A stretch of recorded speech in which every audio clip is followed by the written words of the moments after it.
निस्संदेह आप नाट्यशास्त्र में विशेष रुचि रखते हैं, तभी ये आप लोगों के लिए ये काम की चीज़ है।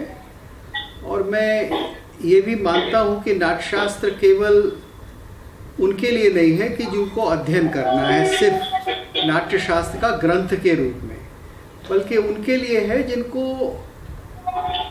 कला की पूरी गहराई में उतरना है। देखिए, अगर हम नाट्यशास्त्र के जो वास्तविक उसके बनने के कारण हैं वो देखें, तो हमको समझ में आएगा कि ये एक कितनी अद्भुत घटना थी। अब इसको केवल एक कथा के रूप में हम ले सकते हैं, लेकिन उस कथा के पीछे एक पूरी कला के विकास की यात्रा है। अब ये कथा तो आपको सब पता है, इंद्र ने कहा कि क्रीडनीयकम इच्छामो, और ब्रह्मा ने उनको नाट्य वेद दिया, बल्कि इंद्र ने ही मांगा, नाट्य वेद मांगा। उन्होंने ऐसी चीज़ मांगी कि जो वेद की संपूर्ण शिक्षा को, उसके ज्ञान को सामान्य लोगों में पहुंचाती हो। अब एक तरीका तो ये है इस कथा के बारे में सोचने का, जैसा कि हमारे अधिकांश मार्क्सवादी और नास्तिक मित्र सोचते हैं कि ये तो सब ब्राह्मणों का एक पाखंड है, और ये तो उच्च जाति ने एक लोक कला के भीतर अपने आप को प्रस्थापित करके और ये सब कर दिया है। तो हाँ, ये आप कुछ लोग अपना माइक्रोफोन म्यूट कर दें, आपके घरों की आवाज़ें आ रही हैं। हाँ जी, one request. हाँ जी, that there are two participants who would like you to prefer to speak in English. अच्छा, so I would speak a they may be from South India. Yes. अच्छा, okay, so I'll speak in English also in between, huh? And speak or a maybe little. English, or in between you can have Hindi. Okay, all right, doesn't matter. Okay, thank you, sir. Thank you. Okay.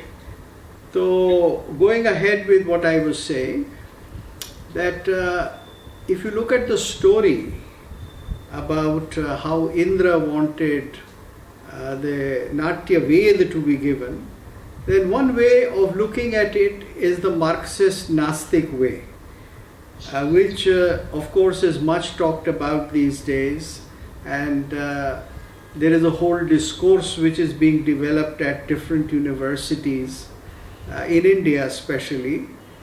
These people say this is the Dalit discourse, and I keep receiving messages and queries and articles from various people who describe it as an intrusion of the Brahminical class into a folk art. So that is one way of looking at the story. The other way of looking at the story is that the knowledge of the Vedic text, यानी चारों वेदों का जो ज्ञान है, जो उसकी सबसे गहराई में शिक्षा है, उस शिक्षा को कैसे सामान्य लोगों तक पहुंचाना. Now this should not be taken as just a pretension. I don't think that this very noble idea, which our ancestors had very early conceived, that some of the deepest methods of instruction, that some of the deepest methods of knowledge should be made available to all. Now this concept is very crucial.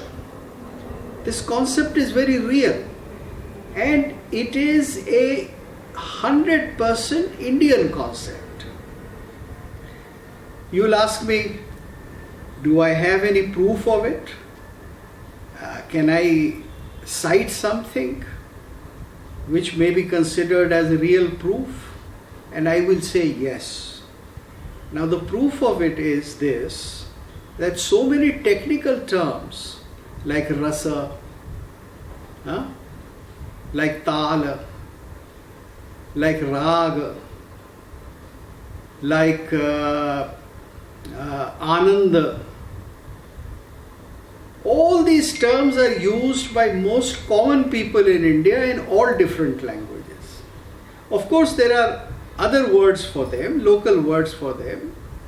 Like in Hindi, we'll say maza aa gaya instead of saying ras aa gaya. But then, the common person in India understands what is the meaning of rasa.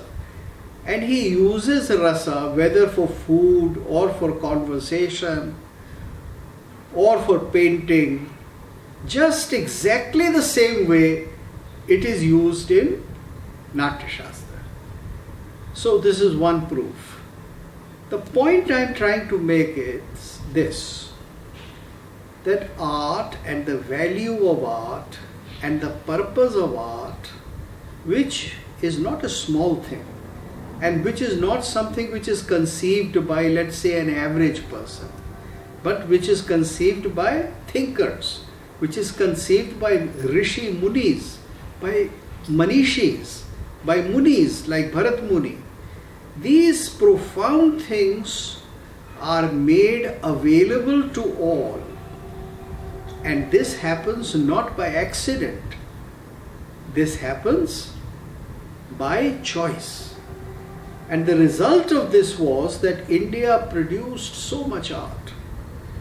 You see, no country has produced so much art as India has done. Especially when you consider how much of Indian art has been destroyed by plunderers and invaders and iconoclasts and various other people who don't like art. In spite of that, India has huge amount of art.